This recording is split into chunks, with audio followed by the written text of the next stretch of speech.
I have a lot of coaches and trainers and people, the people behind the scenes that have helped with all of this. So before we bring on the speakers, I'd like to do a quick round of housekeeping. So on your program, you're going to see, I'll read them out for you, even though I know you're capable of reading. Our sponsors are, and we are enormously grateful to all of them. So we have Mom Abroad, we have Educate to Communicate, we have Thing, Oria, Josh is here, we have Metropolitan, and Victor is here. We have HP, who have given us prizes. We have Number 20, which is a beautiful co-working in Vilassar. Moonshot Pirates, which is an incredible organization that does pitch training for teenagers and competitions in Silicon Valley. Am I right, Gabriella? We also have Adam here from Vocal Core. Adam, stand up. Okay, Adam came here this morning extremely early and gave a 30-minute masterclass to the speakers about their voices. So Adam, you will see his company is called Vocal Core. He is also available for work inside companies. We have our wonderful photographer here who's being subtle. His name is Christopher Kiddermeyer. Did I say that right? Great. Also a wonderful professional, also volunteering his time, also available for anything you may need for photography needs. We have Ema up the back, who is recording everything for the second year running, an incredible videographer. Once again, thank you to Ian for putting us in touch with Ema, and anybody that needs anything regarding cameras or videos, Ema is your person to go to. We have obviously La Caixa Foundation, this beautiful space. We have Maresme Toastmasters and Sagrada Familia Toastmasters. I think we have some representatives here today. All of those organizations have made today possible. If you go to the back of your folleto, let's call it, what am I calling it? Okay, you're going to see, so at the top we have 12 incredible communication coaches, also available for anything that you might need. They have volunteered, some of them have been with us for the last 4 years, volunteering their time. Every year we tell them, listen, it's going to be a 45-minute session. You can help polish up the speaker's speech. And they come back, and they come back, and they come back, and they put hours of work absolutely voluntarily into these speakers. So I'd like a huge round of applause for the coaches.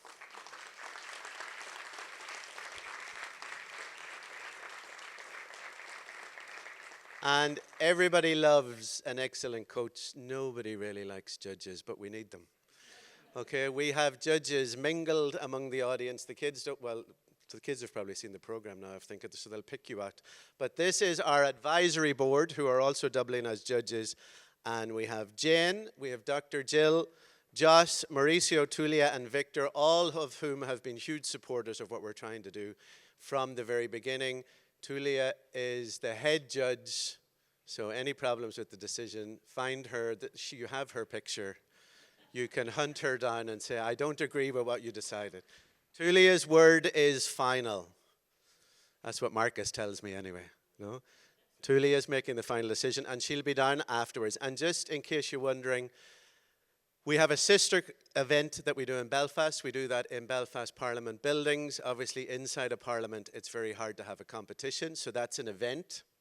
Last year, we tried to turn this into an event to celebrate youth voices, and at the end of the event, everybody, all of the speakers came and said, Cormac, Carrie, Gabriella, Katrina, we loved it. Who won? So we've turned it back into a competition. That doesn't mean that the people who win are better in what they've done. They just maybe have given a better speech here today with the judges' criteria, but we need to be enormously proud of what all of these young people have done today. This is a remarkable group of young people. If they are representing your school, you're a fortunate school that you have children like this. If these are from your family, congratulations, they're incredible. It's an incredible bunch. Okay, so with that said, I'd like you on your feet. This is one second, Gab, 1 second. Speaking in public is not easy. I know if I randomly selected adults to come down here, most of you would start backing your way up to the door. We have also taken notes away from these young people. So it's a 5-minute speech with no notes. This is an incredibly complicated undertaking. So I'm calling them in now, and I expect all of you to lift the roof and give them energy. Please welcome the 2025 speakers.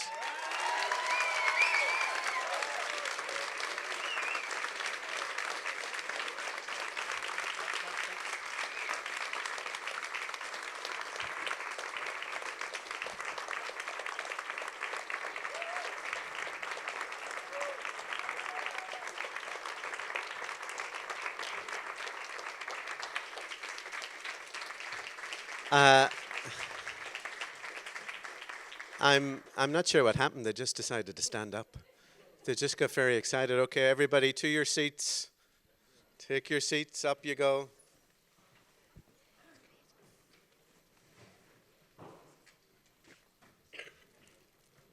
So the big question is, why are we here today? What brought not only all of you out of your bed on a Sunday morning, but what brought this particular group of incredible young people in a journey that began with a submission process where we had over 100 submissions, a boot camp where we had double the number of young people at the boot camp. They have also now just been through 5 weeks of training with Gabriella and I on public speaking, and Gabriella will explain that later. They have also had wonderful individual time with the coaches that you see at the back of your program. And they have worked incredibly hard to be here today. So there are 3 things, I think, that we as a group in 4VOICES agree on, and this is what drives us forward. So number 1 for us is that public speaking is a skill and it's not a talent. It's something that you can learn. It's something you can get better at. It's something that you can improve. For me, obviously, I'm heavily, heavily biased. This is the skill that's transversal across everything else that your children are learning at school. This is the skill that will open up their academic subjects. This is the skill that will open up their friendships. This is the skill that will drive them forward in the future. The ability to get up, speak, express yourself, to do what they're about to do, as I said before, is something where most adults would jump off a cliff, not this group of children. So that's the first thing that drives us forward. The second thing, and you're going to see it again this morning, public speaking is an act of courage. And it's an act of courage available to anyone. Okay? We know we have heroes in our society. We know we have people that we can depend on. But that act of courage that you, as an adult or as a young person, can say, you know what, I have something to say. And I know how to say it. And I'm going to say it. So that you're sharing what you believe, your voice, your opinion. That's incredible. And I would encourage any adult out there that has concerns around speaking in public, see it as that. It's an act of courage. And when you don't take it, you end up giving your power away to the person who does. Okay? And we need all of us, particularly the young people in the room, to understand that there is power in you. And if you sit and you're quiet and you're silent and you give that power away, please understand someone else will take it. And it could be then too late for you to get it back. And the final thing that we believe in 4VOICES is that when you find your voice, you find your life. And by that I mean when you find your voice, you're able to take control of your life. Your personal relationships, your professional relationships, your ability to navigate conflicts, all of that improves because you are now confident in yourself, how you manage yourself, how you interact with the world. So that said, I am now going to call on our first speaker. Now, they've had a lot of training. This is not an easy thing to do. So clearly, at all times, the audience is supporting them, or you're in trouble. Okay, so our first speaker this morning, please welcome on stage Liam Tunbridge-Carr with his speech, "Success is in Our Hands."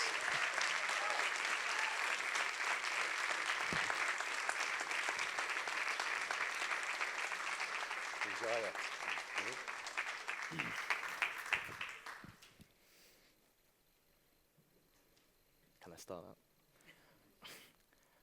Success is in our hands. Imagine waking up one day and realizing that every decision you've made so far has shaped exactly who you are today. The habits you've built, the risk you have taken, and the effort you put into everything in life has led you to this very moment. Now ask yourself, are you on the path to success, or are you waiting for success to find you? This is a question I want all of you to think about as we talk about what success really is.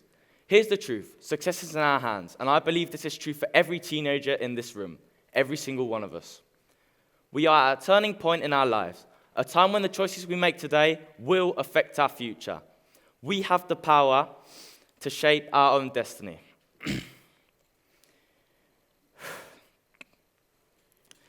That's why it's so important to focus on building the right habits now, habits that will help us grow, improve, and reach our dreams. But let's be real for a second. Success doesn't just happen overnight. It's not something that magically falls into our lap. Success takes focus, hard work, and the ability to keep learning new things and facing challenges along the way. We must train our minds to stay consistent. There will be obstacles, and there will be times when we'll feel like giving up, but these are the moments that define us. What makes successful people different is their ability to keep going no matter what, when others might quit. And here's the key. Success is in our hands. I believe this is true for every teenager in this room, every single one of us. Today I want to share with you 3 ideas that have helped me stay on track. These ideas are simple but powerful. They've helped me a lot during my journey, and I believe they can do the same for all of you too. First, set clear goals. Know exactly what you want in life. This may seem obvious, but many people struggle. Because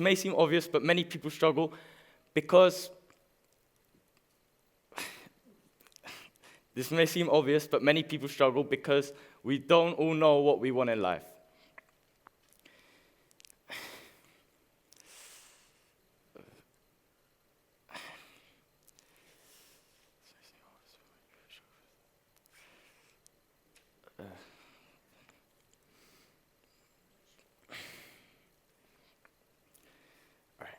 This may seem obvious, but many people don't know what we want in life. We must break down our bigger ideas into smaller, achievable steps. When we see each step, you'll realize that your journey isn't impossible. It's just a series of small steps that we can take one at a time. This will make the journey feel easier and make us stay more consistent along the way. Second, stay consistent. Know exactly what you want in life.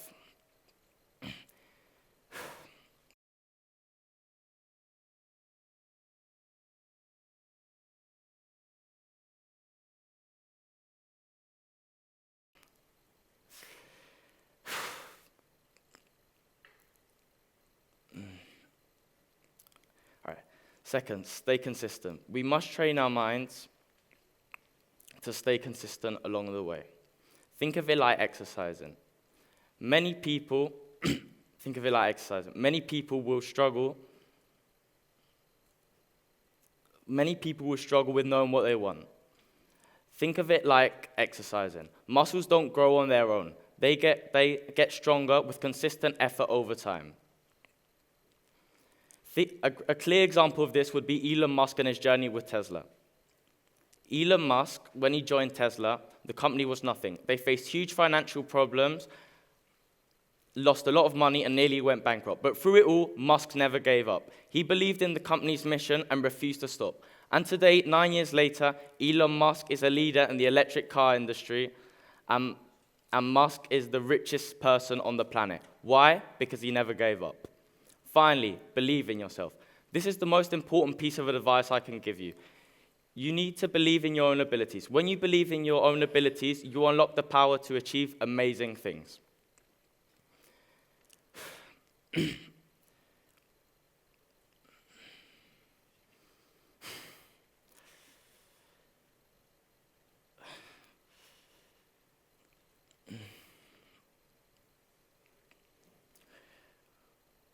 I'm not just here today because I want to see myself succeed just for myself. I'm here today because I want all of you to succeed the same as me, and I want to help every single person in this room. Success starts with a positive mindset, and when we get that right, nothing is out of reach. Thank you.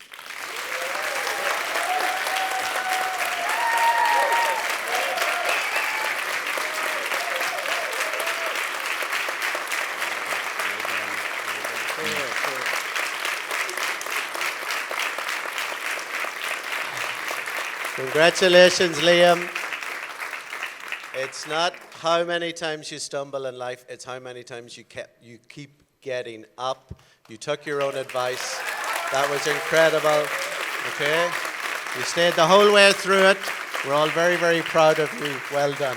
Well done, Liam.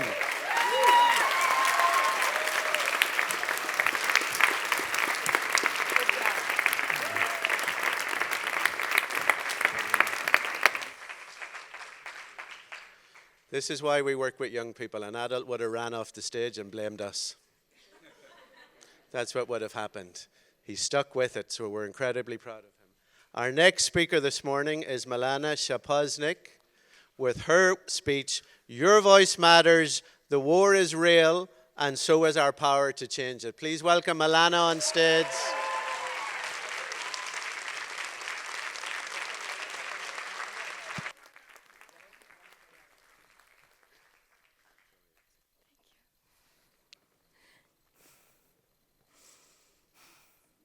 I want you to think about someone you love right now.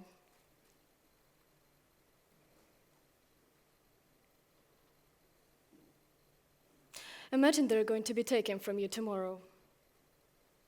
A year ago, my best friend almost died. That day, Russia launched massive missile attack on Ukraine. Many people died and many more were injured. My friend was one of those lucky ones who survived. I'm standing here today so that our society finally takes action. Finally, because there were so many warning signs that we all chose to ignore. 2008, the year I was born, Russia invaded Georgia. We didn't do anything about it. We thought it didn't affect us. 2014, Russia invaded part of my country and we still did not do anything. We still thought it did not affect us. 2022, Russia invaded the rest of Ukraine, and my life changed forever. This was a full-scale invasion. Missiles, bombings, fear, and endless conversations about evacuation, which would mean leaving our home. I felt lost, scared, miserable. Would I ever see my loved ones again? Would they even survive? Would my homeland have a future? We all know that children are the future of any country. According to UNICEF, 1 out of 5 Ukrainian children has lost parent or relative because of the war. So who will protect the Ukrainian children? Who will protect me? My whole childhood disappeared. In an instant, my childhood, my dreams, my home, it all disappeared. Like so many of my people, I had to leave everything behind, move to another country, and start over. And so I moved to Spain, 1 out of 27 countries in the European Union. Not that long ago, the leaders of the European Union promised to dramatically increase military spending after the head of the European Commission presented an 800 billion euros rearmament plan, making the army of Western Europe stronger. Yeah, 800 billion. And it's your tax money. Now, is it likely that Russia is going to invade Spain in the near future? Probably not. But is it likely that those young people in the European army might have to go fight in the war? Yeah, it is. And those might be your children. Because in the end of the day, Russia is playing with our future. And I know how easy it is for you to disconnect from all of this. Does it feel like the war does not affect you because it's many, many, many kilometers away? Well, it isn't. It's right here. I am right here. I escaped the war, but Russia is still killing people every single day.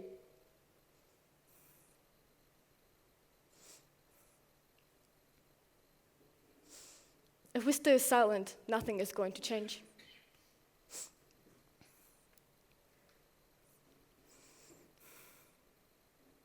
We need your support. Ukraine needs your support. The war is not just something that happens in the news. It happens to real people, to my friends, to my family, to me. And only real people like you can do something to change it. Awareness, respect, money. Raise awareness. Use social media or conversations to share the information about the war in Ukraine. the more people understand, the more pressure the governments and organizations face to act. Be respectful. And by that I mean, don't assume we are Russian and don't speak Russian to us. It's as easy as that. Every single time you associate us with Russia, it hurts us. It makes us feel like the country that took so much from us will always haunt us.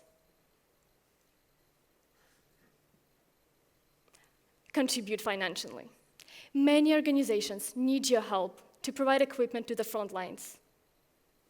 €1 of yours is not going to affect your pocket, but it could save many lives of our defenders. We need your support. Because every voice matters. Your voice matters. My voice matters. So I will speak. What will you do?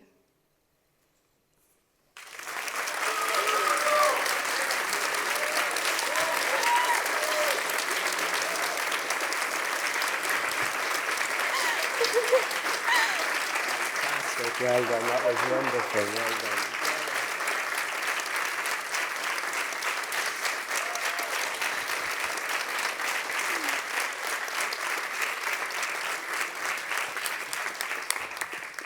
Congratulations, Milana. Our third speaker this morning is Paul Obrado with his speech, Disconnect to Reconnect. Please welcome Paul on stage.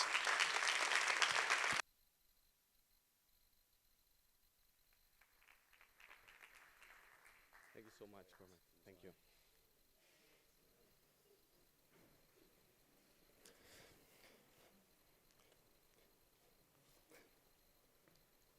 How often do you see this? I guess quite a lot. In fact, there's a study done by in Direct Line, an insurance company from here, Spain, that says that we average 6 hours a day. That's a lot of time.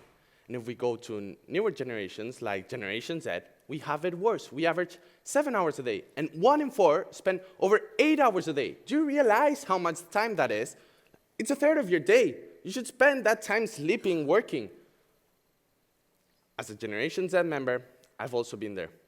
When I was in Ireland for my exchange year, I lived in a family where things weren't easy. There was tension at home. So I would come back from school, go straight to my bedroom, bang, shut the door, take out my phone and get absorbed into it. 5, sometimes 6 hours a day. And in that moment, there's not that rational part of your brain saying to you, this is not right, you shouldn't be doing this. But something deep inside you, in your subconscious, knows that it just isn't right. So I came back home for Christmas, and my parents talked to me. Paul, we think you're spending too much time on your phone. What are your thoughts on it? What do you think? When they said this to me, I realized it wasn't just my imagination that was creating an illusion. It was real. I had a problem, and I wanted that to change. So we sought out to an addiction specialist, and with him I began a deep introspection to the root of the problem. And we found out 2 key problems. First of all, the one that shocked me most is that we use our phones for one very specific reason, and that reason is to escape.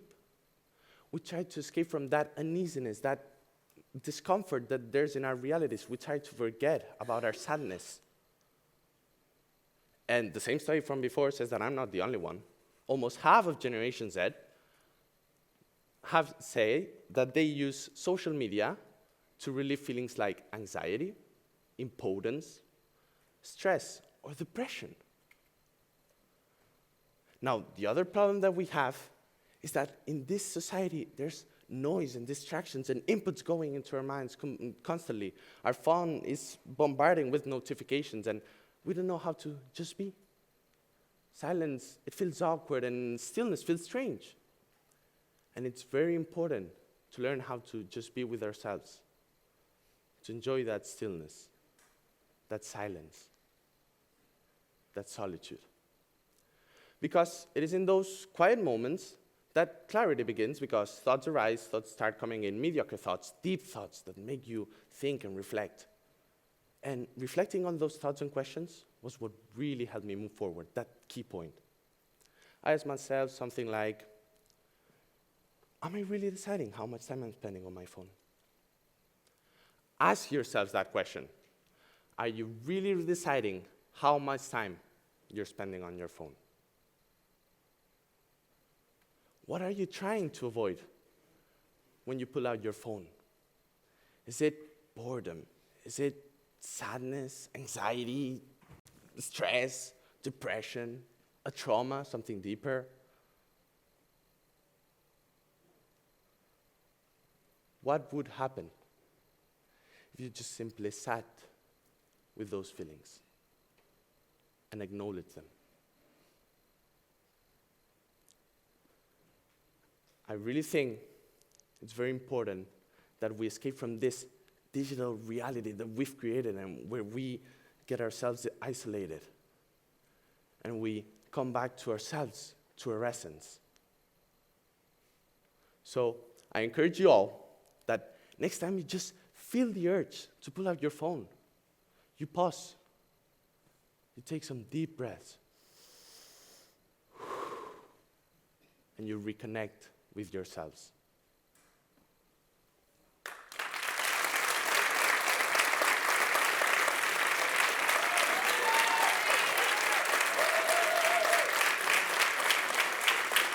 Really powerful. Thank you, That sir. was fantastic. Thank you very much.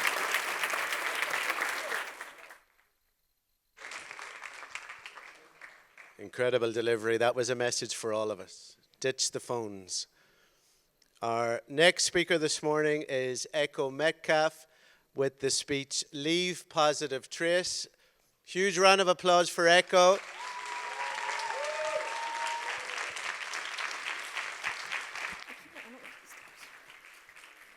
Thank you. Raise your hand if you've ever heard the phrase, leave no trace. Okay, a couple of you. Well, we have given it a facelift to leave positive trace. Leave positive trace. Leave no trace urges you to tread lightly, mind your mess, while leave positive trace urges you to connect with others and look towards the future. And let's face it, 2025 is a dumpster fire. Now is not the time to sit back and leave no trace. It is time to make our footprint. Leave positive trace is a call to action. But changing the world can be overwhelming. Do we start with climate change or homelessness? Where do I find the time to volunteer? I'm only one person. How much good can I do? And that's where Leave Positive Trace comes into play. With Leave Positive Trace, you choose to take a look at what you can do in the moment, in the now. So, waving at and quieting a crying baby is leaving positive trace. Helping an old lady walk across the road is leaving positive trace. Cleaning an empty lot by your house is leaving positive trace. It's easy and it's free. There's an instant gratification when we see the good deeds that we do. Dr. Jeff Hirsch said that doing good deeds, aka leaving positive trace, releases endorphins, serotonin, and dopamine, the feel-good chemicals of the brain. So I've used this to my advantage. Whenever I'm in a bad mood and someone's just really getting on my nerves and I just want to punch them in their face, I remind myself to instead leave positive trace. I even made a rhyme about it. Don't punch them in the face, leave positive trace. It sounds simple, and it is. Well, you might ask, can little actions really make a difference? And to that, I have two answers. Anthropologist and author Margaret Mead said, "Never doubt that a small group of thoughtful, committed citizens can change the world. Indeed, it is the only thing that has." And then I shared this story. One time, when I was around 6 years old, me and my family were visiting a beach in Barbados, a place that we had went to often. But this time, there was litter everywhere, from one end of the beach to the other. It was not looking so good. So my mom made the suggestion, hey, let's clean the beach. I didn't want to do that. What 6-year-old wants to do chores? I wanted to lay down, relax, not clean. Nonetheless, I grabbed a garbage bag and I started helping clean. After around 2 hours, we threw out the last garbage bag and saw what we had done. Was it perfect? Of course not. But it was better, cleaner. Later that day, Island Friends sent us an article. A reporter had been on the beach that day and wrote how it was embarrassing that tourists were cleaning the beaches. So, Islanders hired a garbage collector to clean the beaches each day. That one little act of doing good led to a job for someone and cleaner beaches for everyone. That is the heart of leaving positive trace.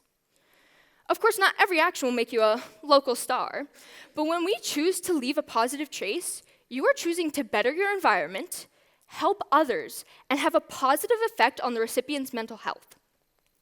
Psychology Today states that acts of kindness help reduce loneliness, anxiety, and ease depression. So you can use this as an opportunity to connect to others. Say your cousin invites you to their birthday party. For the next 5 hours, you're having fun, playing foosball, ping pong, spontaneous dance party, and you go outside, and you notice their beautiful pool full of leaves. So you grab the skimmer, and you clean it. You notice that their sink is full of dirty dishes, so you wash a couple. And then you notice the mess of the table the kids left, so you clean it up. The host hugs you, you have lent a helping hand, you have left positive trace. Getting started on tasks isn't always the easiest thing for people to do, so here are some suggestions I give you to begin leaving a positive trace in your everyday life. Buy 2 of everything so you have 1 to give away to those in need. Volunteer at a local shelter. Forgive someone who's wronged you.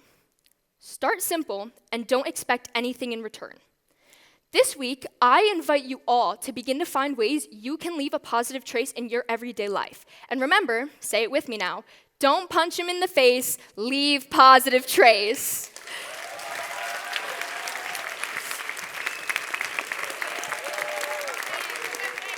Thank you. Okay, Echo, stop. I don't think so. Get back down here. That applause was for you and you ran off. Congratulations. There's your audience. There's your public. Really well done. Congratulations. Really well done. Thank you. Congratulations. I'm going to go take my mic off now. Okay, now I can go back. Next speakers, don't run off and leave me. It's very embarrassing for me to shake an empty hand. Our next speaker is Enzo Villa, and his speech, Make Vulnerability Your Superpower. Please welcome Enzo. Thanks a lot.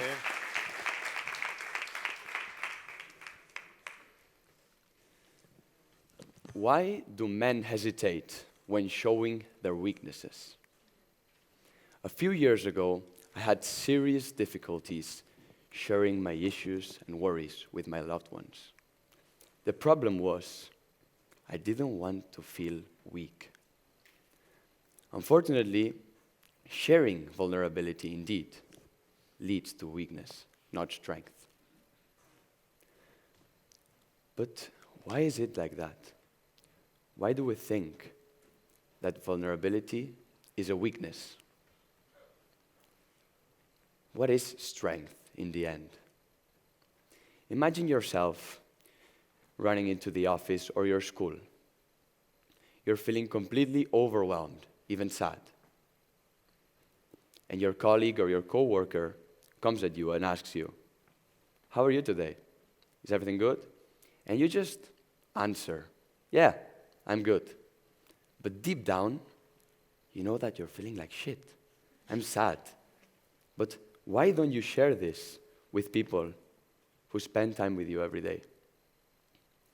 That's a problem that a lot of men face every day. It's a no-brainer that many of you, all of you in fact, have had very difficult experiences all through life. Experiences that have made you feel sad, even upset. How does that make you feel? Why don't you share that? Imagine you are 8 years old and your parents have just divorced. Well, that happened to me and lots of my fellow colleagues at school. A lot of teenagers feel this in Spain until this day. Statistics say that it's 20% of 16 years old that face this. That's 1 out of 5. And I'm one of these 5. At the time, I didn't bother seeking help. I knew I had the responsibility. I didn't want my younger 6-year-old brother to feel scared, to feel like it was a big thing. Just calm it. This made that a lot of people believed that I was all right with the situation, and I didn't seem to care. Well, I did. And I'm sure that everyone in this room has felt this feeling before. Now, I want you to think about a meaningful conversation you have had with a man of your life. With your dad, your brother, your cousin, or your uncle. What was the last time this conversation was really meaningful? You were really interested in what problems they had, what they were feeling. For most of us, this is a no. Most of us don't really have these conversations with men. And this is a major concern. But how this isolated situation translates to general data? Well, this has an impact, a very strong impact, in fact. According to the National Institute of Statistics, Spanish statistics, 75% of suicides are male. Why is that? That's because, unfortunately, we tend to share less. But we could not have been more wrong. It's crazy when you think about it. The people that could help you, the people that could support you, and you're just not speaking to them. Why? Because they would see weakness? Because then you would not be a man? No. We need to start sharing. Because there's a saying that says that a problem shared is a problem halved. Imagine a life, a society, where sharing is not a weakness. It just makes you better and makes us feel more connected. Share, and then thank me. Thanks a lot.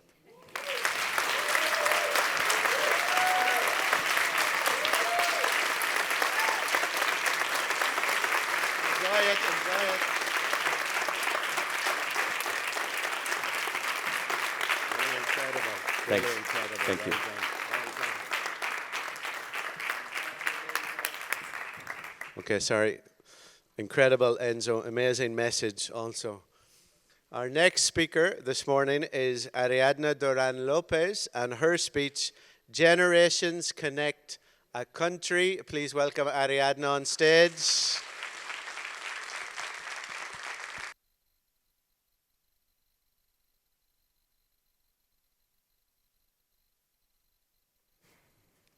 Generations connect a country.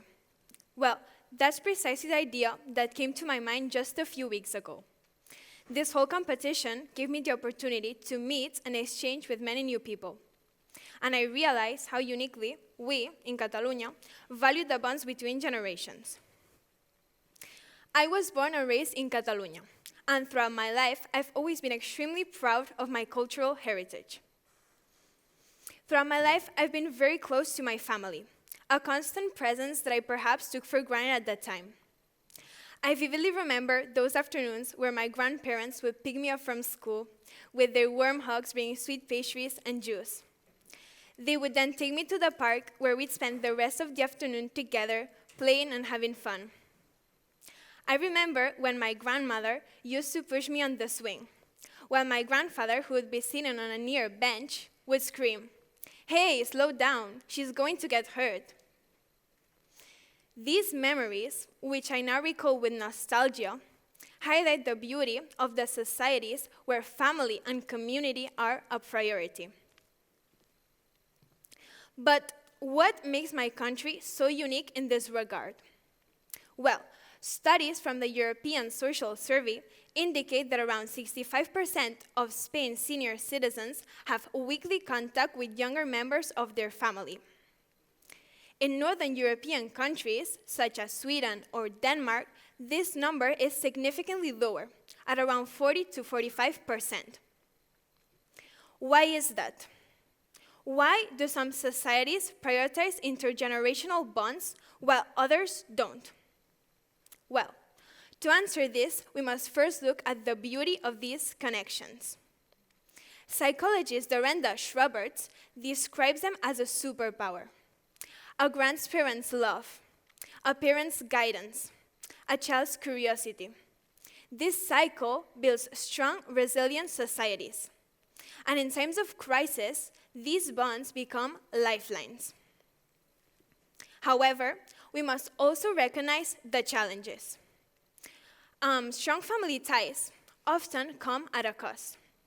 Young adults in Spain often struggle to become independent and find financial independence due to the high unemployment rates and the expensive housing.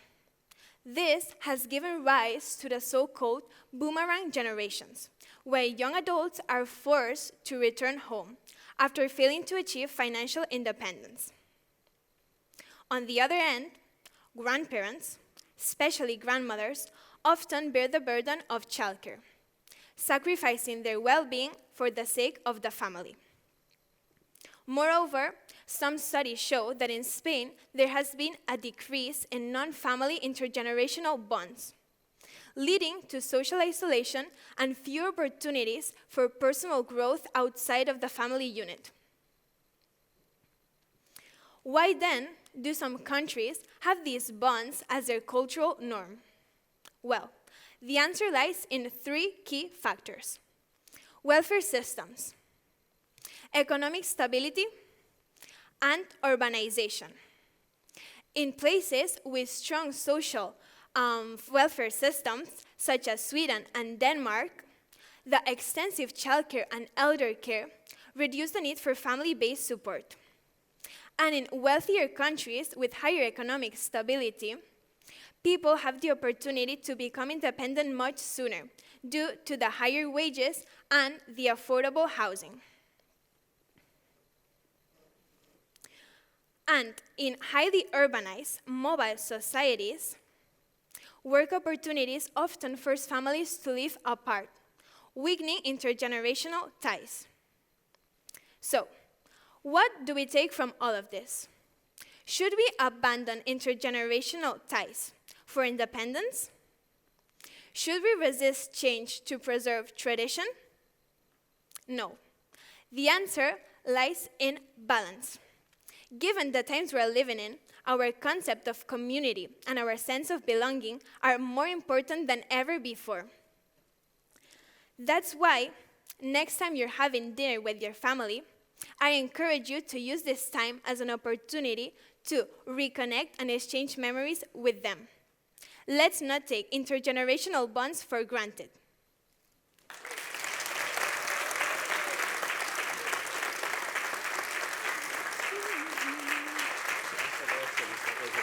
Thank you. How do you feel? Good. Yeah. Thank you very much, Ariadna. We're at the halfway point now, and our next speaker is Victor Puentes, and his speech, The Incredible Power of Kindness. Please welcome Victor to the stage.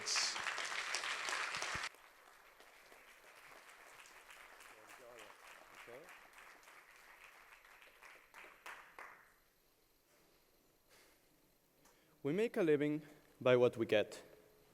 We make a life by what we give. Those were the words of Winston Churchill. Nowadays, though, we seem to have lost such values.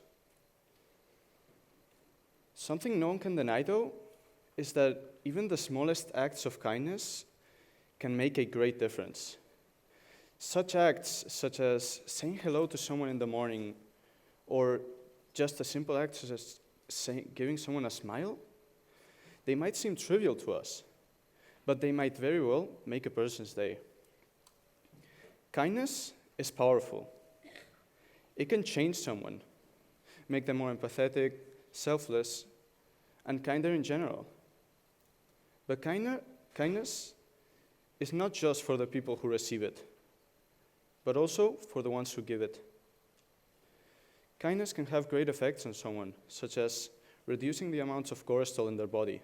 For those who don't know, cortisol is a stress hormone. It can also create an effect called the helper's high, which is when one person's selflessness spreads to everyone around them.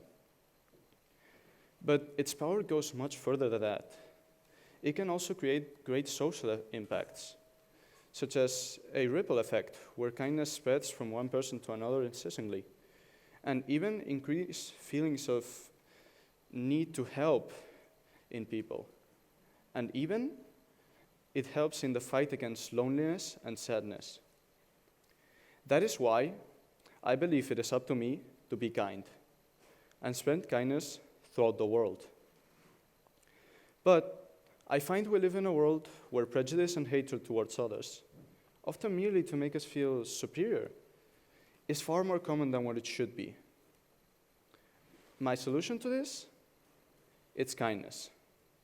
Kindness can fight against such effects such as cyberbullying, hate speeches, and even discrimination.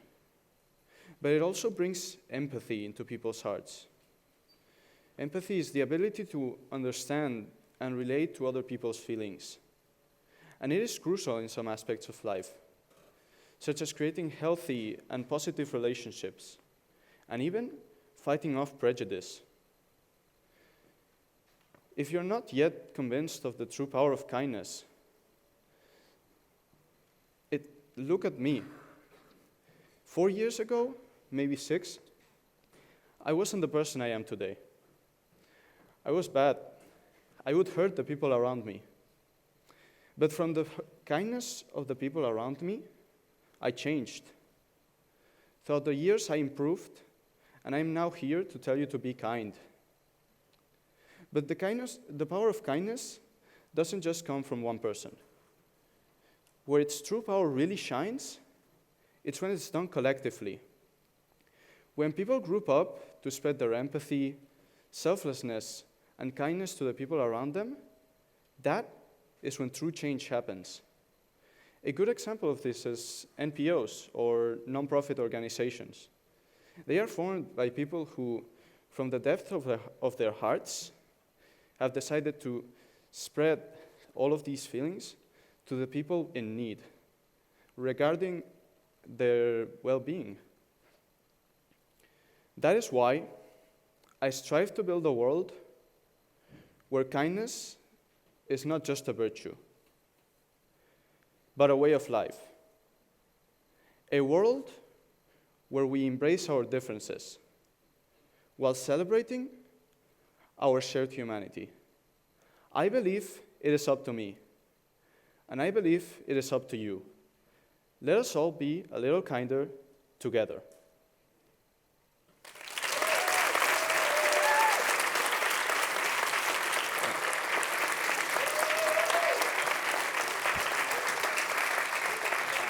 That was incredible.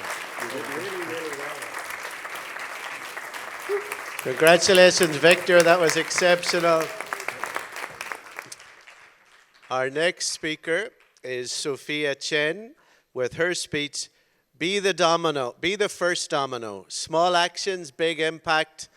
Sophia.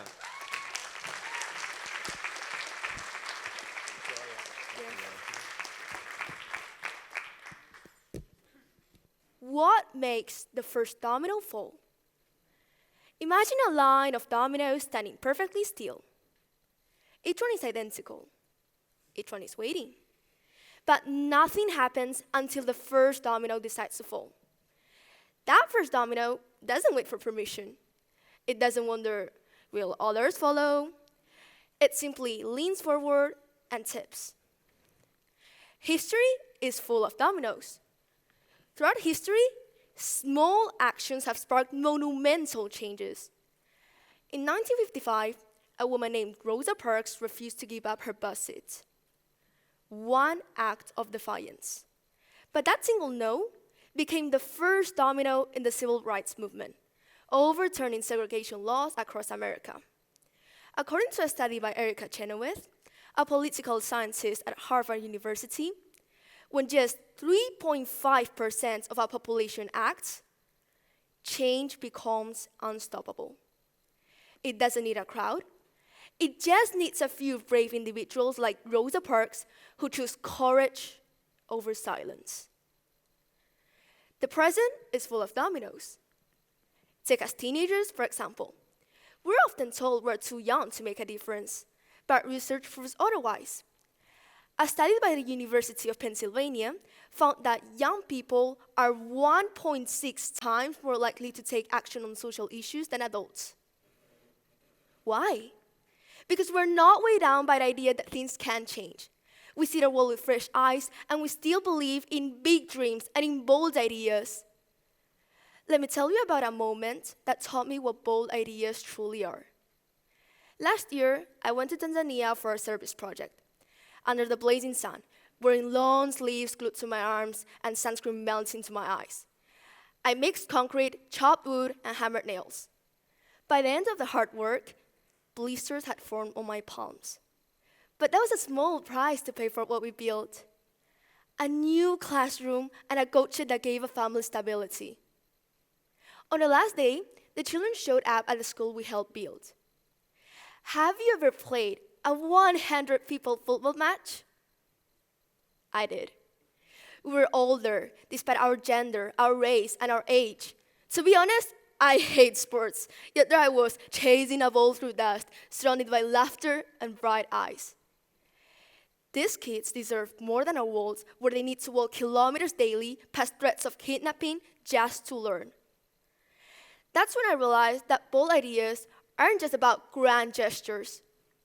Boldness is refusing to let the impossible silence the what if. It's showing up even when it's hard. Our power lies in our smallness. It's in these simple actions that we plant the seeds of change. The future is full of dominoes. Looking ahead, the future is loaded with possibilities. But here's the truth. You don't need to see the whole chain to be the first domino. Because when Wangari Maathai planted her first tree in Kenya, she didn't know it will grow into a movement of 50 million trees. She just planted. My domino? Refusing to let stereotypes define me. I've lost count on how many times I've heard, "It's so rare for you, a girl, to do this. Boys are better than girls in maths naturally." But here's what I learned. Showing up is its own act of rebellion. Our job isn't to control the fall. It's to set the movement in motion. Every time I raise my hand in coding lessons, every time I ignore those comments and continue to solve that problem anyway, I'm pushing a domino. I'm not building apps or leading claps yet, but I'm here. I'm staying bold, and I still believe. And that's enough. So here's my challenge. Be the domino that refuses to stand still. Maybe it's showing a smile. Maybe it's saying, "Actually, I'm good at this," when someone acts surprised. Or maybe it's offering your seat to an older person on the bus. So, take a moment and ask yourself, could you be a domino? What chain reaction will you start today?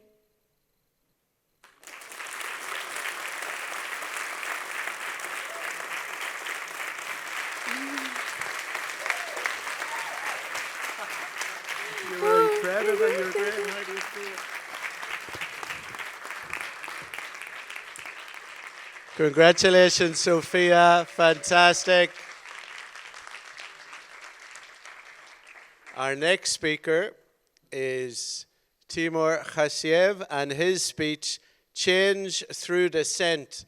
Please welcome Timur on stage.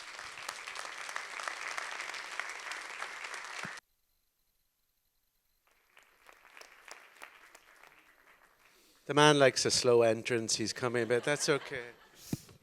Enjoy it, okay?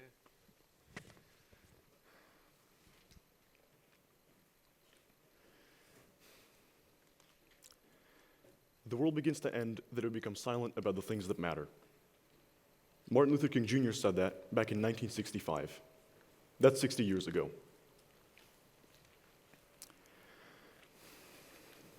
Today's world is one of attention economies. Getting one's idea to be heard and recognized for what it is, while possible, requires extreme dedication, patience, and perseverance, as well as a lot of luck. Make no mistake, living in the informational age doesn't mean getting discovered is now an easy and quick and easy process. According to Forbes, 90% of all data generated on the internet has done so within the past 2 years, with 2.5 quintillion bytes generated daily. Back of the envelope math, that equates to republishing the entire American Library of Congress 37,000 times every single day. This overwhelming amount of information means that valuable insights and ideas are often drowned out in the vast flow of data.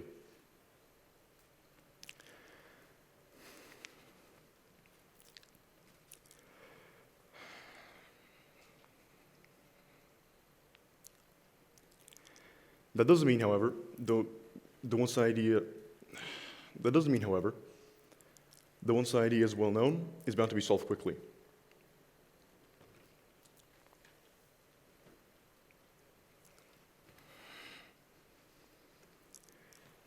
So the world is big and it has many problems.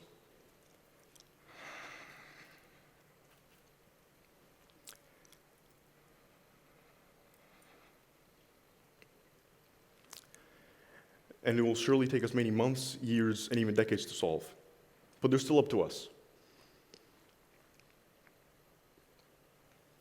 And while no one's expecting you, and while there isn't much you can do alone, no one's expecting you to uncover exactly what's wrong with the local postal office or discover exactly where best to reallocate government funds from to fixing potholes. You can help the people that have, or are trying to.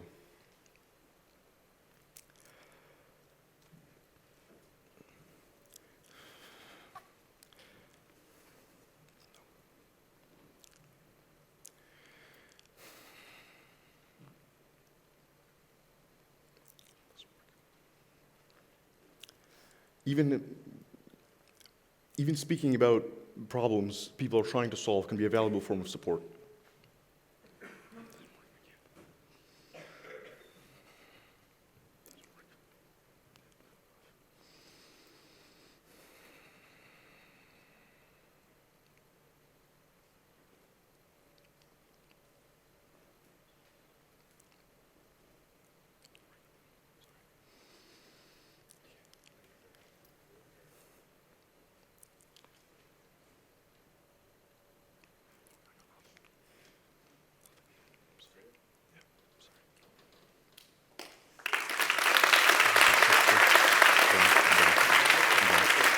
Try again? No. You sure? I could give you some breathing time to come back. You sure? Don't worry. Take your flies.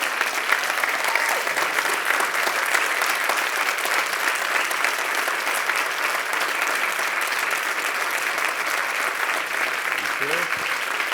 Yes? Okay, so first of all, it can happen to anybody, okay? Second of all, you pushed your way through it. Third of all, the audience is absolutely, completely behind you. You should be enormously proud of yourself. We all are. Yeah. We all are. Okay? So, I want you to take this moment and I want you to look back on it and I want you to think, you know what, I did a fantastic job, because you did. Okay?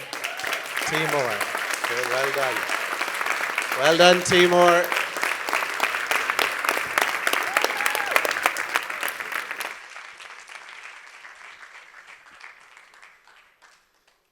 I did say it wasn't easy. What these incredible young people are doing is absolutely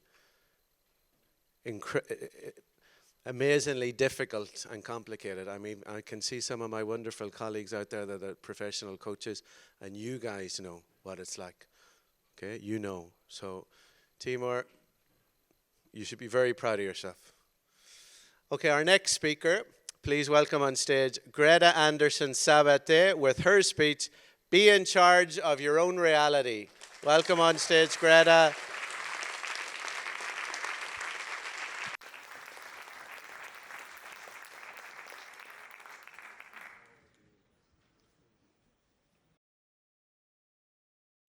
Raise your hand if you've ever felt like someone's doubted you or looked down on you just because you're younger than them.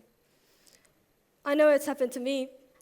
People often directly relate wisdom and capabilities to age. But is that really true? Should we just blindly believe what our older generations tell us? Putting it like that, I believe the answer is rather obvious. No, we should not. I'm sure we've all seen the differences between their world and ours. For example, and I'm sure this has happened to you as well, when your grandparents or even your parents sit you down and start a sentence with, "When I was your age," we already know they're going to start telling us about how different things were in their youth. The parents were stricter, the teachers more demanding, and how maybe they did try to listen and fulfill their elders' expectations. However, this doesn't really appeal to most of us, does it? With so many emerging lifestyles, there are bound to be some new beginnings. This we should acknowledge. It's like when you're trying to get help from your parents solving a maths problem, but it was taught so differently back then they don't really understand. The world is changing in that very same way. It's not just me who points out and believes in the differences between our generation and those of the past. An urban MBA study has shown that past generations like Generation X are more likely to want stability and consequently pursue more traditional and conventional paths in life. This is due to them growing up in a time of various social changes, like the rise of the internet. Our generation, however, was the first to grow up in an entirely digital age. This has allowed us to develop a new ability to manage technology, which has exposed us to many things, both good and bad. However, sticking to the positive side for the sake of this speech, I'm going to tell you that it has increased social and cultural awareness. International terms are in more frequent use now than they ever were before. It's incredibly easy to know what's going on the other side of the world, and international education is also pursued worldwide. Take me, for example. I never really thought I would be an IB student. I never thought my English would ever get good enough to be standing here giving a speech either. But I think it is precisely because these changes in the world have occurred that more and more people have these opportunities, like me. So, we need to take advantage of that and make space for our ideas and our talent in a world that isn't always open to innovation. Lastly, the same study has described our generation to desire meaningful experiences and to yearn to leave a mark on the world. That is exactly what this speech is about. And it is also exactly why I'm here, because I want to leave a mark on the world, and I'm pretty sure you do as well. What I want you all to take from this is the fact that you do not need to meet anyone else's expectations to make your mark on the world. Whatever it is our parents did, it doesn't necessarily mean we have to as well. Be your own person, to a certain extent, of course. Unfortunately, if your parents tell you to clean your room, you probably still should. However, they are right in claiming that our views are different from theirs. Is that not to be expected? A lot of things have changed, for better or worse, and it is now time for us to accept that. Instead of denying it and hanging on to what we've been told, break free. Decide for yourself. What kind of world do you want to live in? That is the space we, you and I, can create for both ourselves and those who come after us. That is what is up to us. In this way, we can be in charge of our own reality, our own future. Now, before I go, I want to ask you all to do one last thing for me. Raise your hand if you now think the people who doubted you were wrong. Raise your hand if you believe you can change your world.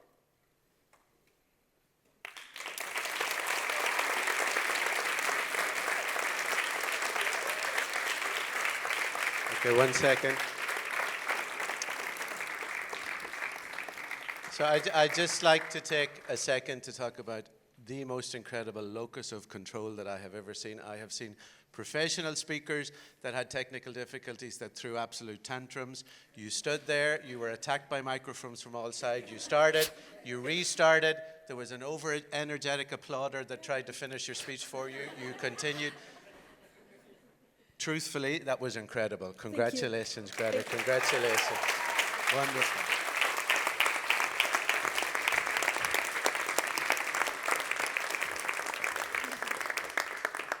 Okay, we're fast approaching the end, and our next speaker this morning is Stephen Lee with his speech, Stop Eating Plastics. Please welcome Stephen on stage. You too.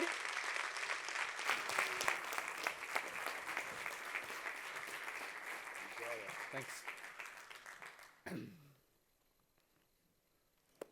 Noise, soil, air, plastic.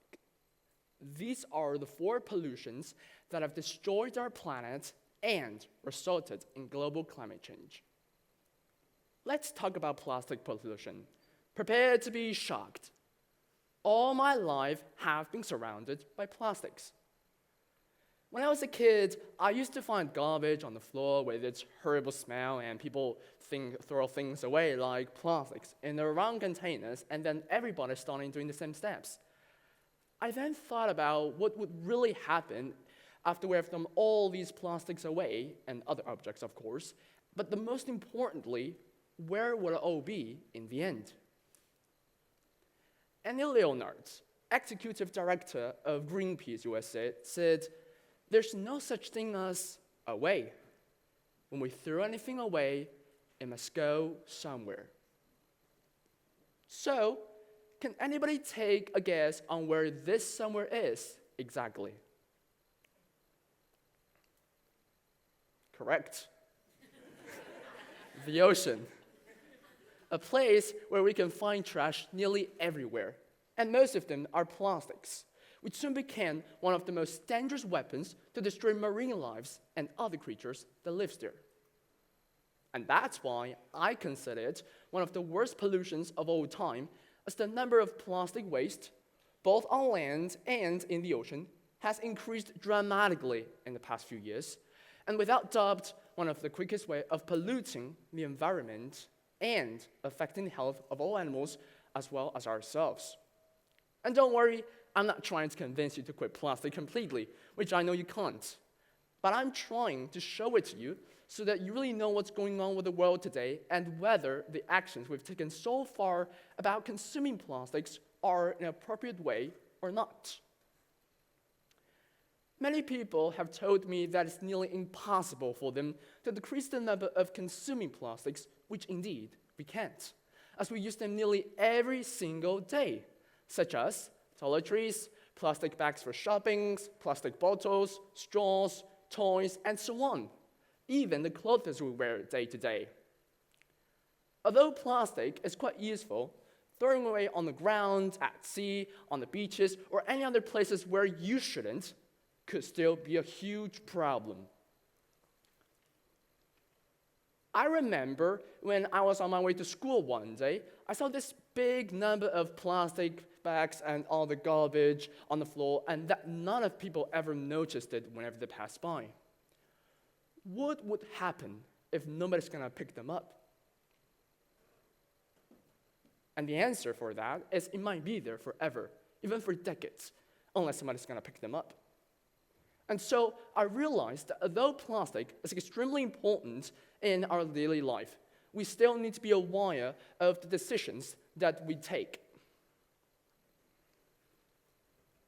According to the National Geographic, written by Olivia Ferrari, said the scientists have found out that the microplastics and the nanoplastics are at higher level in our brain than in our liver and kidney. What's more, scientists from the World Economic Forum have stated that microplastics have been found in 80% of humans' blood, and their impact on human health has been linked to heart attacks, strokes, or even death. Pretty scary, right? Don't panic. We start taking actions right now and change the way we used to consume plastics, there's still a chance to make the world come back to life again and to make it right. According to the Marine Conservation Society, people recently have come up with plans such as recycling effectively and frequently, reducing the use of single-use plastics, but instead using reusable products, awareness of products that contain microplastics, or even joining groups of volunteers to help the environment. That's why I'm here today, standing in the middle of the stage to tell you that it is never too late to change. But if you keep consuming plastics over and over again without taking it serious, your body would definitely fill up with plenty of plastics. Noise, soil, air, plastic. It's up to me.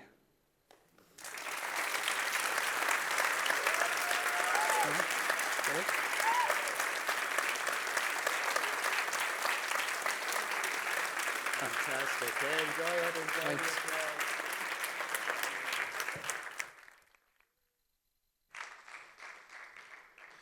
I'm going to incorporate that now in my own speaking. Don't wait for the answer. Correct. I'm learning today. And our final speaker this morning, please welcome on stage Jan Ortiz and his speech, Move to Succeed, Exercise for Academic Success. Jan Ortiz.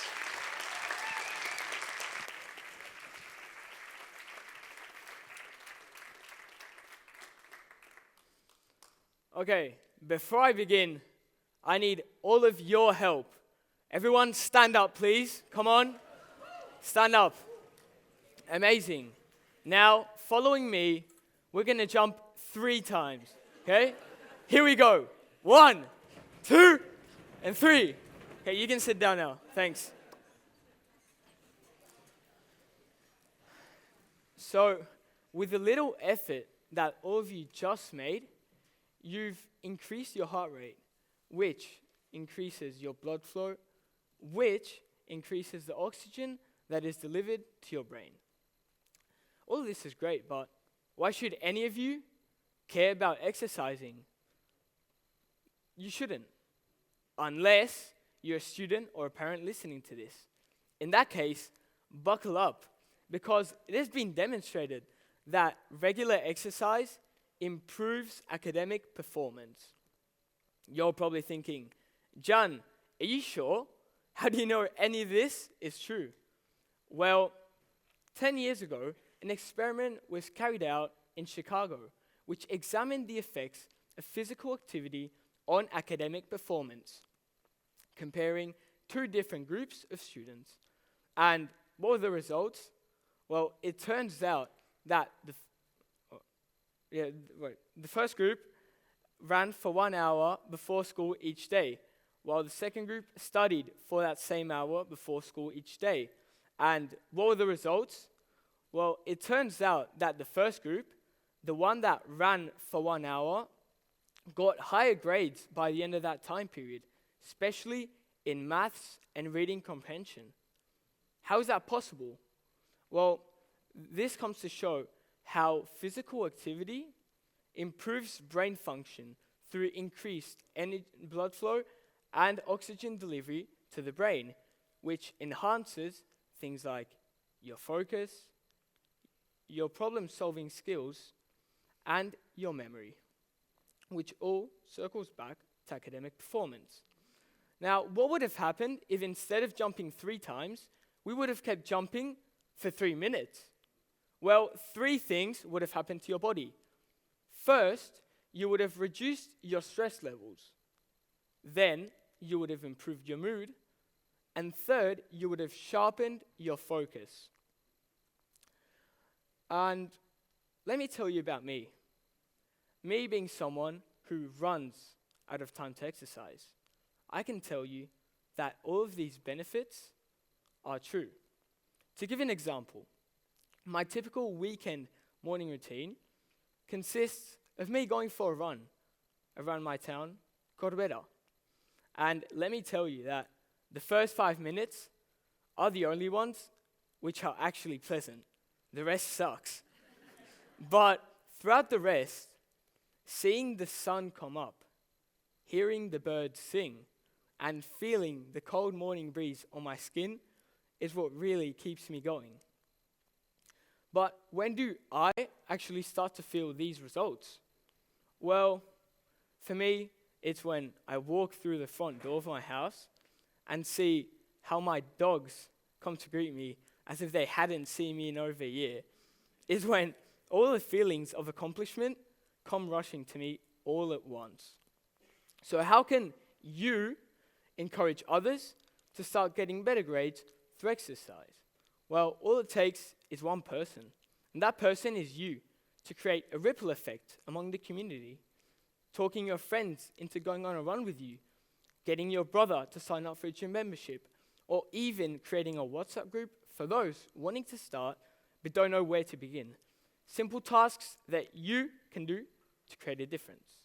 So before I finish it off, I want everyone to get up and, no, just joking. You're not going to jump again. But what I do want from each and every one of you is if you're someone who's currently taking any exams and wants to get better grades, include some sort of physical activity into your daily routine if you haven't already. Because exercise helps and improves academic performance. The change starts today with one jump, one run, and one workout at a time. Thank you.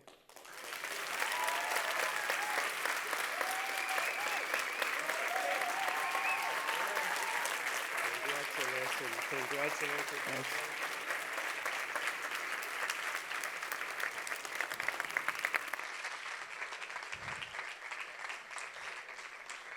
Congratulations, Jan. Part of me is very glad you didn't make them do it for 3 minutes. I was hearing a lot of creaking bones in the audience. So a couple of things. Jan was our final speaker, so just a couple of small things.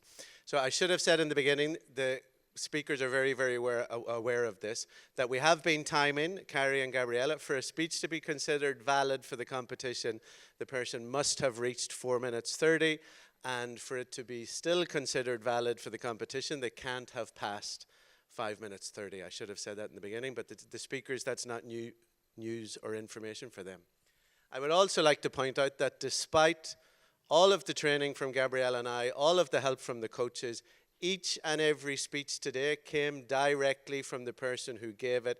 Everything they said, the thoughts that they're sharing with you, the incredible reasoning that they're bringing, the perspective that they brought, that is absolutely theirs. And we should all be very proud of that. And finally, I think we all live in a world where social media is frightening. All of us, as parents, as educators, have watched adolescents. We've all been horrified for things that we've seen. We know that equally for boys and girls, life online is complicated. It is moments like this that shine a very, very bright light into the future, because what these 12 young people today have done is incredible. They are incredible people, and so I will, just because now that Jan has got you into the rhythm of it, I'd like you once again on your feet, because I'm going to call them all down. Please, a final applause for an incredible group of young people. Everybody get down. Speakers.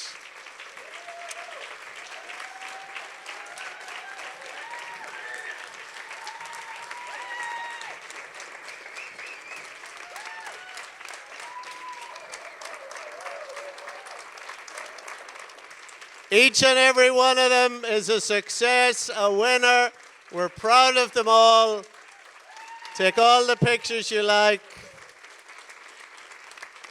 This is the present and the future.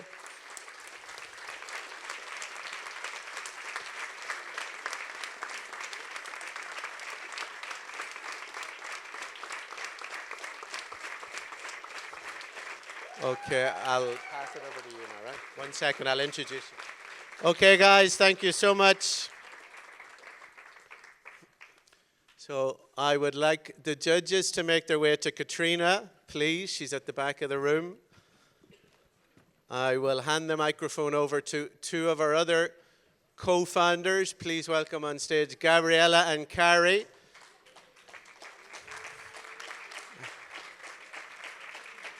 Okay.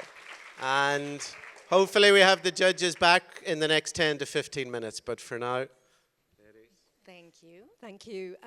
What a way to spend a Sunday morning. First of all, thank you all so much for being here. Your support for 4VOICES is invaluable. And with all respect to you amazing teachers that are here to support your students, I think the clear message is children are our teachers. And what we want to do at 4VOICES is ensure that those children get the platform they deserve to talk about issues that matter to them. And you can see today how much they want to share their concerns, their worries, their hopes for the future. So one of the messages today was small acts can have a big impact. We want to create a movement at 4VOICES. We started 4 years ago, and already we've seen how the message is beginning to spread. So this year, for the first time, we did a boot camp. A couple of months ago, we had 21 students come to a space where they could be trained and interact and collaborate and learn. And Gabriella, I'm going to ask you this. Just remind us what they were like at the beginning of this boot camp. Yes. And then tell us what they were like at the end of the day. It was truly transformative, wasn't it? So it's my favorite part. So I would like you to imagine this is Carrie's space. It's a smaller space that had 21 chairs available. As we introduced all 21, because we chose 12 speakers out of the 21 to join us here today, we had each and every one on a chair. We had stepped out to bring in more children. As I came in, sat down, we entered, and this is exactly what we saw. Would you like to join me in this? We need Paul here for this, actually, because it was back pocket. This. Not one conversation between them. Of all the 21, not a hello, not what's up, not how's it going. It was immediately face to phone. When we came in, we had mentioned, did you want to say something to one another? And the answer was no, we're cool, thanks, we're good. Here's the amazing thing, and I have some beautiful faces in front of me who will come down here shortly. They don't know it yet. But the amazing thing was by the end of the day, they were not only laughing, engaging, holding hands, arms around one another after the full day experience, but they were texting one another, they were getting together, and they were supporting one another. So all of this in a world of digital media, we tend to have everything digital, but we forget how important it is that each and every one of you are here today. Because the communication has to be physical, not just digital. And you physically being here today is what matters. Because it creates a space, and that's the movement we're creating space for one another to have a conversation, to listen actively, not to solve a problem in your head and say, oh, I got an answer to solve it for you, my son, my daughter, my partner, my whomever, but literally to create space to say, I'm 100% here for you because what you have to say truly matters, and I legitimately care. On the other side is 8 hours of intense training to the point that by the end they said, dear God, that's a lot. Right? We taught them how to craft a speech. We taught them how to deliver a speech, how to give eye contact, how to use your hands, how to create a message throughout your speech that matters. And this isn't just a normal speech, a keynote speech. It could be anything, a conversation you want to sit down with someone. It's the same skill set. Because it's not about the talent, it's about the skill that our coaches here today. Thank you, each and every one of you, both online and off. Hey, can I just have you stand up for a minute, the coaches who did come today? Stand up, please. Thank you.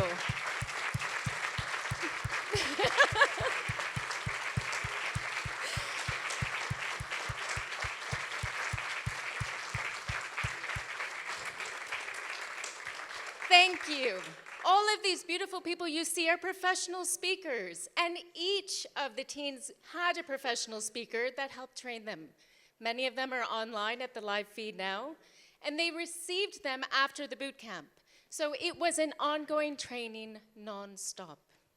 And so what we would like to do is we would like to interview some of these speakers here today because we would like to understand what has their experience been. So, if I may be so bold, I would like to ask Stephen to come on down, Echo to come on down, and Enzo to come on down.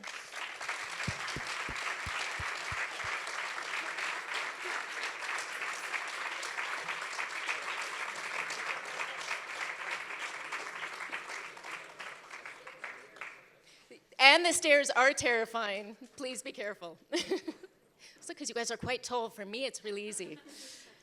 So, Carrie. Before we speak to you, Gabriella, I want to just ask you, because what happened, once we'd had our 21 students in the boot camp, we had to then choose 12 students from there. They had to submit their speeches again, having acquired all these wonderful these tools and the lessons learned at the boot camp, and then we chose 12 from them, the 12 that you saw today. And then they had the intensive training with Gabriella and Cormac and the one-to-one sessions with the coaches. So acquiring even more tools and skills. Public speaking is a skill. It's a learnt skill, and they've improved immeasurably. But I wanted to ask you first, Gabriella, what have you thought has been the greatest growth in our students this year that you've seen? I think what's interesting for me is the power behind your speeches. There's such a sense of why, and this is something that we profoundly worked on this year, is why are you here? Why are you doing this? Why bother getting up on stage? If you don't legitimately know what you want to say from here, it's very hard to deliver it here because you need that why to carry you through. And I think all of you have seen the passion and the importance each of these guys have to share their message because clearly they were impacted by something in their lives and they want to take a stand and share it. So I'm curious, what was the greatest impact for you? And I'm curious by Echo, what do you feel? Like what inspired me to make the speech, basically? And how are you feeling as you are here today? So what inspired me to make the speech was, like I said in my speech, the world isn't doing so great right now. Every time I click on a news site, I always see it. Pollution, climate change, garbage everywhere, the ocean's being filled with trash, the Great Reef is dying. So every time I go online, I just see all this negativity, and I knew in me that we needed a change. We needed to make that better. I wanted to see, hey, the Great Reef is surviving, it's thriving, there's new species of fish coming along, not just all this negative stuff. So that's kind of what inspired me to make the speech, wanting to be able to see that positive change, not just this negativity everywhere. And coming on the stage, it was pretty terrifying, yeah. I was like singing in the background, I know I'm next. I'm like, no, I don't want to be next, let me go, let me leave here. But I came up on the stage, I stood, I began talking, and I didn't feel scared anymore. I don't know what happened. It kind of just felt like I was talking to a bunch of my friends. But yeah, one of them's like, yeah. So it kind of just felt like I was talking to my friends. I wasn't nervous anymore. I knew what I was talking about was a passion of mine, and I knew that I had my speech memorized and that I could get through it. And even if I stumbled, I knew that my friends and family would support me. So that kind of got me through getting through the speech. Well done.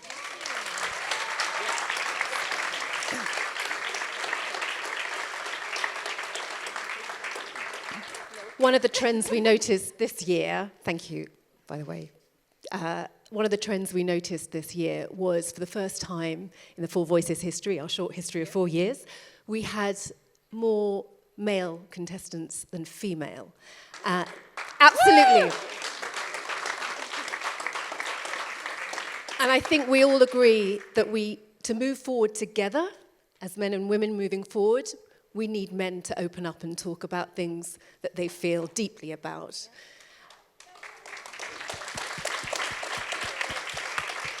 I can't tell you how heartened I am to hear all 7 boys today, talking so openly, so vulnerably, from the heart, sharing their concerns and their worries.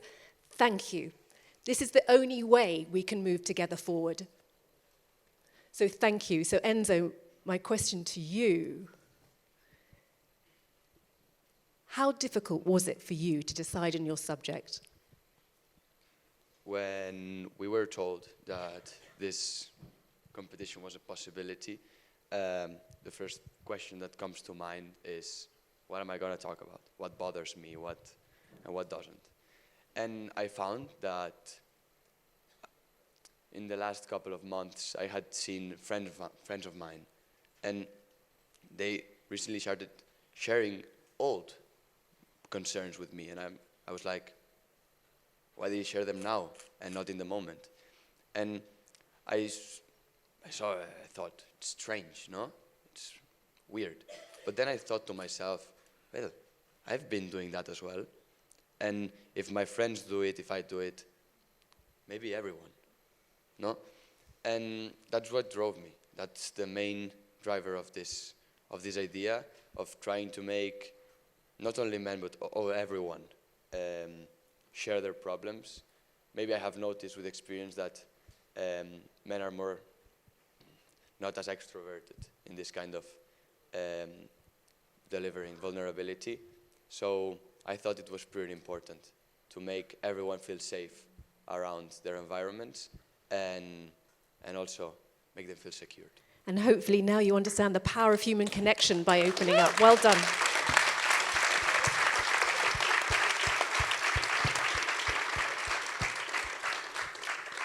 So, Stephen, I've got a really specific question for you, actually. And I think this is true for most of our speakers. English may not be their first language. And I can tell you, giving a speech in your own native language is hard enough.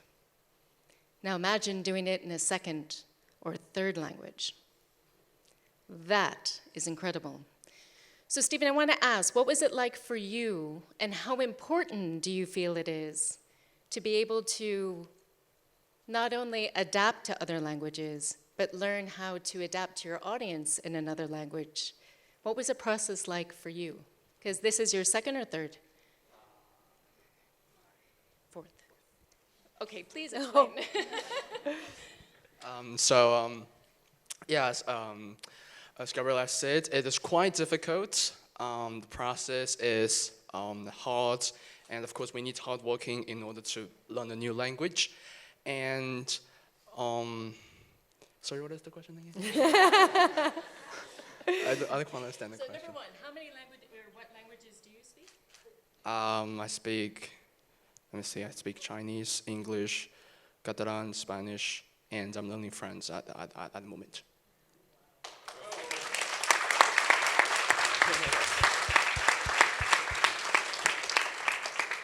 And what's it like for you to be able to give a speech of this magnitude in one of the 6 languages that you speak? When I was having my first presentation in my life, I never thought I could do a presentation like this, in front of all the audiences. And because it's my first time, and I love the experience, and although I know that some of the words that coming out of my mouth doesn't seem correct, I do think that I have the confidence. I have the confidence to speak what I want, and I don't really matters what they think. I matters, but how do I say that? Just be confident and never give up, and always, always, always remember that the more you speak, the more you get. And the more you get, the more you understand what the people are talking about, and you will get more understand what you're talking about and what you're going to deliver to the audiences. Excellent. Thank you.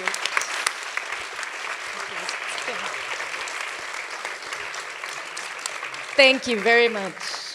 I think you guys all can take a stay seat. there, stay there. Oh, Because we've got a few minutes there's- left, because I just thought we would make the most of this extra time and just open the questions to you. So because I'm sure you might want to ask either Gabriella or our wonderful 3 students a couple of questions. So just raise your hand if you've got something to ask, either about the process of 4 Voices or anything else to do with the competition from the students. Does anyone have anything to say, or just to say? You don't have to ask a question. You can just maybe express how today has felt for you, and what you've perhaps any takeaways from today, how you feel.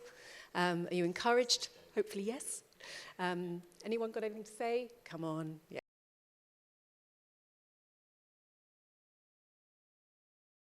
Everyone, I want to specifically thank Christopher for dragging me here, because I didn't know about this until 2 weeks ago, and he told me about it because I'm working in the same field as well, and he said like maybe it's a good opportunity to go here and see all the younger generations on stage, and it's like, well, okay, yeah, maybe a Sunday morning, I don't know.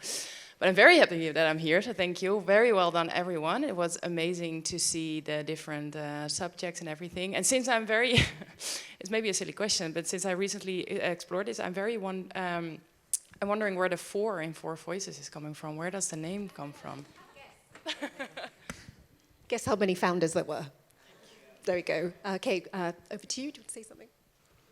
So thank you a lot for hoisting this, mounting this thing. It's amazing. It really struck me how you guys, how you delivered your speeches. It's so profound how the subject that you choose, the way you did it, is a really amazing experience on a Sunday morning. I mean, could have been on our phones or on our iPads, but we didn't. So thanks a lot for being here.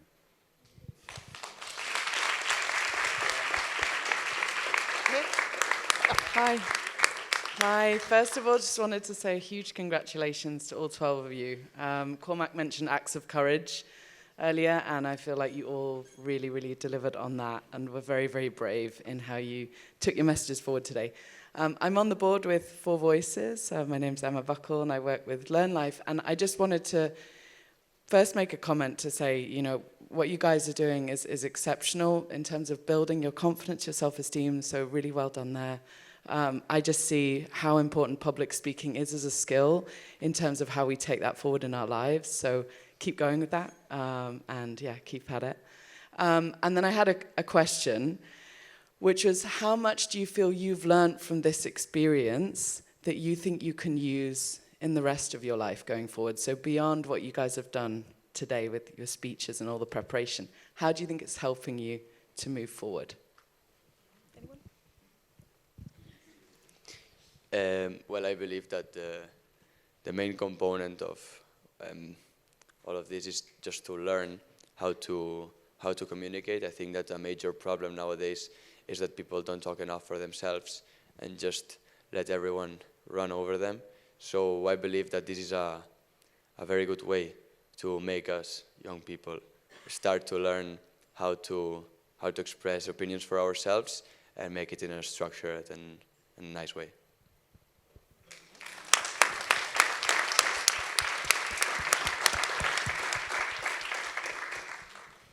As people have said before, and I'm so sure you're all sick of hearing, is that public speaking is a really good skill.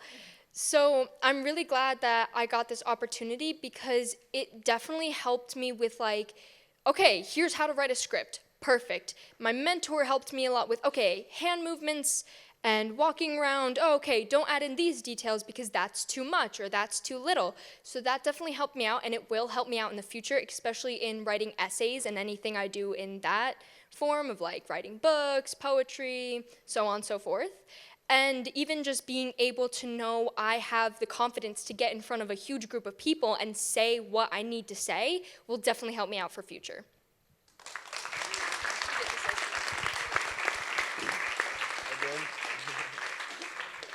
Okay, so first of all, I appreciated this experience.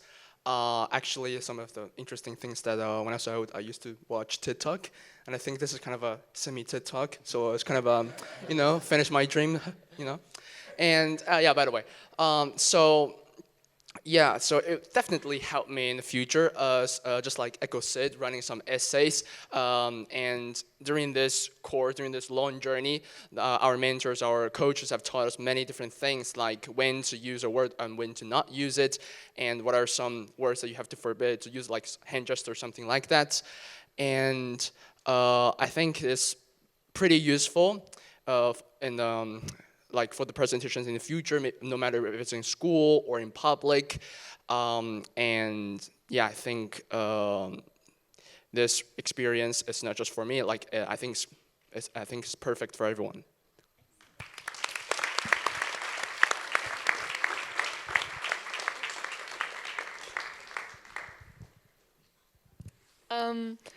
I just wanted to say that this was a really big inspiration for me, and that seeing people from my age group do the stuff that you guys are doing and making it look easy was really, really cool to see.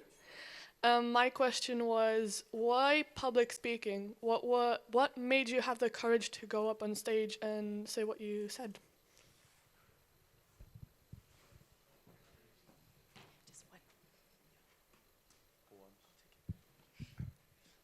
So that's a good question first.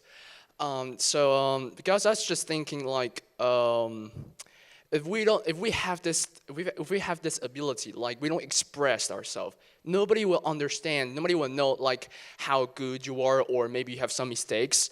Like if you don't present it, if you don't having this speech, you never know your mistake. You never know how good or how bad you are, or maybe you can just, listen to the advices given by your teachers, and you can just improve and get better in the future. So I think just like confidence to speak up, and confidence to get to improve your skills. All right.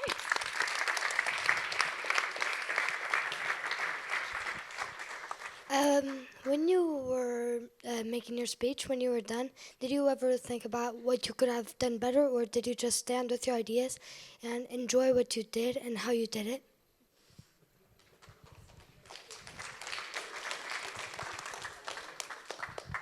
So obviously, it being like a long process where you start crafting your speech from 2 minutes, then you build up until 5, it makes you reconsider like the things you say, and there's always time to change a couple of things, but the main idea of it, you cannot really change it. I mean, unless you want to put like all the effort again from the beginning, which you can if you want. But me, from my personal experience, I just stuck with what I had, got a couple of ideas, and then just kept building on it. But yeah, there's always time. Excellent. One up here? Ah, okay. No, sorry, hi. I wanted to say, well, regarding to what she said and the opportunity you all gave us, really thank everybody, all the schools and the 4VOICES team. Like, this opportunity is great, and I like all the young people, if you can speak up, like it's great, and what they did for us, all this, like now it doesn't matter, the 3 that win, like all what you get, it's like the 4s, like the bootcamp and all the sessions we've done on Sundays, the meetings and like the feedback and practicing, like that's what you get from it, and it's one of the best things that we could have taken from you. Thanks.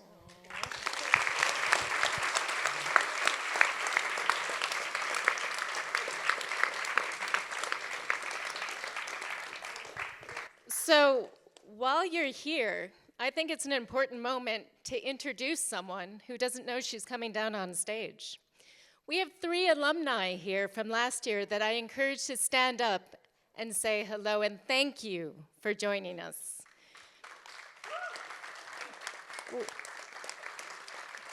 Where are the other? Aha! Excellent. So they're here from last year. And does time allow for all 3 of them, Cormac, to come down? Or did he vanish? Yeah? Party. Come on down, all 3. Come on down.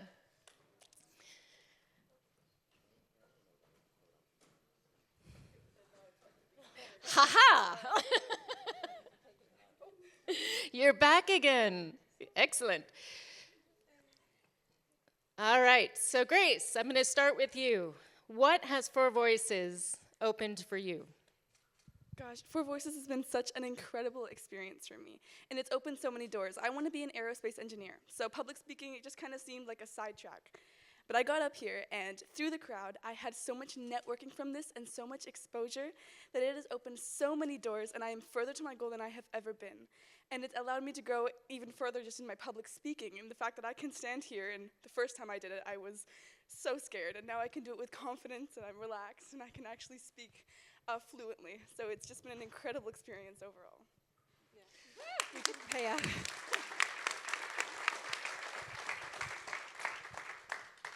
I completely agree with what she said about confidence. I feel like the biggest thing for me was knowing that I could do it, and knowing that the only barrier between me and just anyone in this room and public speaking and sharing your ideas is thinking that you can do it and knowing that you can do it, most importantly. So I feel like for me, what has opened up is confidence, and from that, so many new things. So.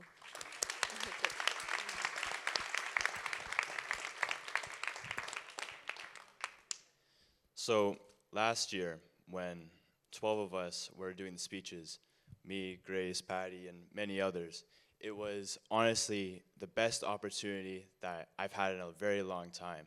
And it gave me the possibility to speak to a lot of people about very important issues. Well, my speech was about child pornography. Well, not child pornography, but like kids watching pornography. You know what I mean? Anyways, it's such a strong subject that I was able to talk about to everyone here and people online watching too. It felt that people needed to hear that, and people needed to realize the problems that were actually happening before you, and you just didn't realize it. And the speeches that these three and the rest of the 9 up there, amazing speeches. Those were incredible. That really pulled on my heartstrings, like about the war, about spreading kindness, about the dominoes. Like, that was amazing speeches, and I really appreciate you guys sharing those to us. That was amazing. Thank you. Thank you. Well done.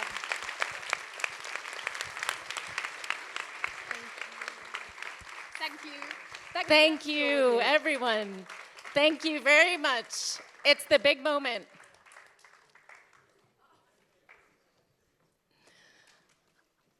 All right, so I think we have some news. I think we have some exciting information here. Victor, Are you delivering the big news? Well, please come on down. Uh-huh. Yeah. Are we ready to go? I can't tell what the hand signal means. Me neither. Oh, okay, Oh. perfect. Victor, in that case, please Yeah, come it's a on good and share it with us. opportunity. Yeah, well, first of all, just could you sum up your experience this morning before you announce the winners? Yes, actually, there's something that I would like to say. This past week, I had a phenomenal opportunity to address several hundred students. They were university students on the subject of embracing failure to succeed. It's a speech that I've given many times. And one of the things that I love coming to this every year is to see younger people totally crush it. They take on really exciting themes, and right now we have a desperate need to be inspired and to be awed by the youth, because we have enormous changes that need to take place around the world. And for the ability for these, I hate calling them children, young men and women, because they're all younger than my babies, so, to stay up here with such conviction, with confidence, with such important messages for us to hear is just inspiring. It really makes the rest of my week. And the ability to have a chance to see you guys coaching and teaching people who are going to be the leaders of our future really makes me feel a lot better than the stuff that I see in my own country, the United States, and some of the politics in the other countries as well. The need to take action, and with such eloquence, is inspiring. And we need a lot more inspiration. So thank you to 4VOICES for continuing to do this. It's a really important work, and congratulations to everybody here for making it here today. Thank you. So Victor, stay with us. No, Julia. Oh, it's Julia's coming on. Okay. Sorry, no, it's Julia coming. Apologies. That's Victor Horcasitas, who is the director of Barcelona Metropolitan. And now, Julia, our head coach, please come on down. A warm round of applause, please, for our head coach, Julia Lopez.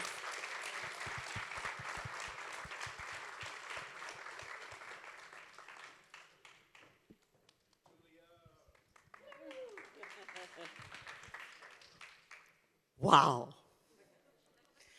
What a responsibility, ladies, that you put in the hands of all of us, the judges, and me here delivering.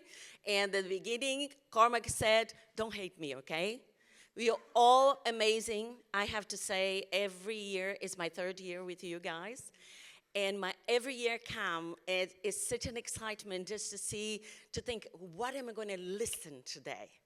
What am I going to listen that will touch my heart and make me think differently? Because we are, as someone said, when your parents come to talk to you, when I was young, my time, and we tend to think that way when we are addressing to youngsters. We all fall into this trap.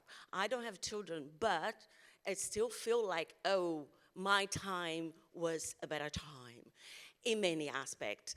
But when we hear those messages here today, it also gives us so much hope, because the news are not great. What we see every day is not great. And sometimes we doubt about what's going to happen in the future. But when you see that these young people are listening, they are attentive, they are thinking, they're not just passing by and enjoying their youth as they should, but also they're observing, and they are, in their own way, taking responsibility.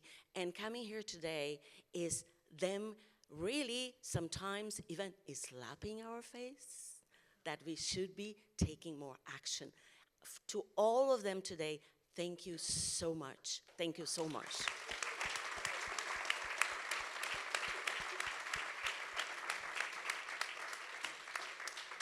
Now, I want to see some noise. Now, we have to announce, right? So I have to give this to you, and then you give to them, right? Okay. So, again, it's important to repeat that you're all winners. Being here, facing the crowd, sharing your message, just taking this step. Everything starts with the first step. You already did it. And listening to the past speakers, the doors that open to them when they are able to face a crowd and share a message, this I just wished that I had started earlier as well, because communication gives you confidence. But we have to choose. And you ask for competition. Okay, so here we go. The third place goes, some noise. Woo! Third? Yeah. Paul Obrador. There's some envelopes as well, no?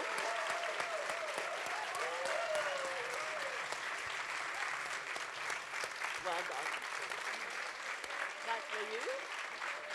Hold it with pride. Okay. You just hold it with pride. Yeah. You deserve it. Nope. We are together. Oh, all together.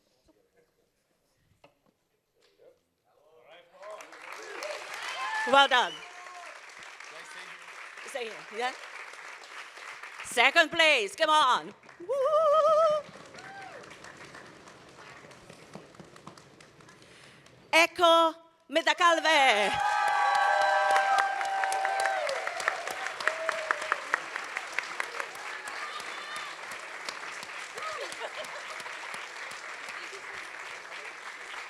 Say it again. Let's do it together. Don't punch him in the face. Leave positive trace. Yeah. Very good.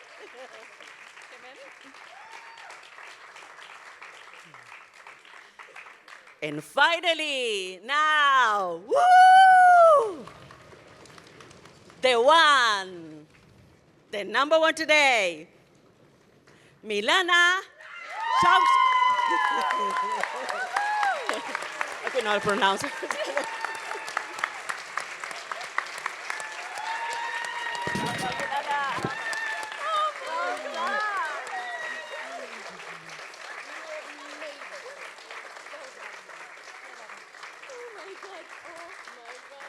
Well deserved.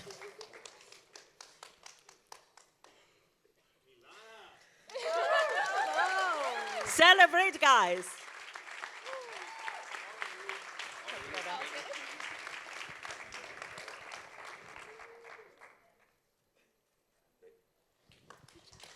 Now, I'll pass the watch to you.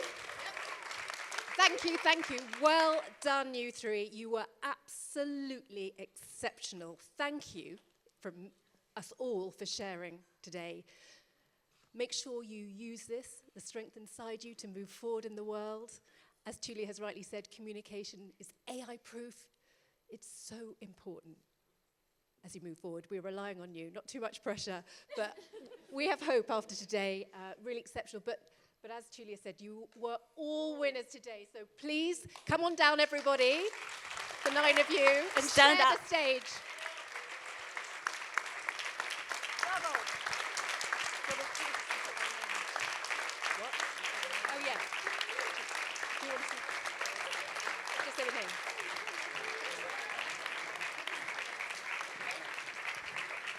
Well done. Keep clapping, keep clapping.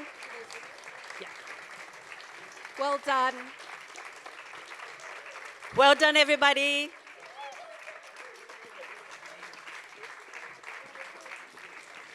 And parents, the teachers, the coaches, you should all be so proud of these 12 students. Well done to you. Thank you so much, everybody, for coming. That's it from us, but you'll see just on the screen there. For us to continue and move this movement forward, we do need your help and support. So I'm sorry, Paul, but I'm going to have to ask people to get out their phones. Just for the 1 second, there's a QR code, and it'll take you to a GoFundMe site, because most of what's done today is by the kindness of people's hearts. It's voluntary, but we want to keep doing this for years to come, because you can see the impact that these young people have had just in a few hours. So just imagine if we did this more regularly. Every month, we don't know, we've got more boot camps coming up, lots of ideas. But thank you so much, everybody, for being here today. And most of all, thank you to our young students. Well done. One more round of applause.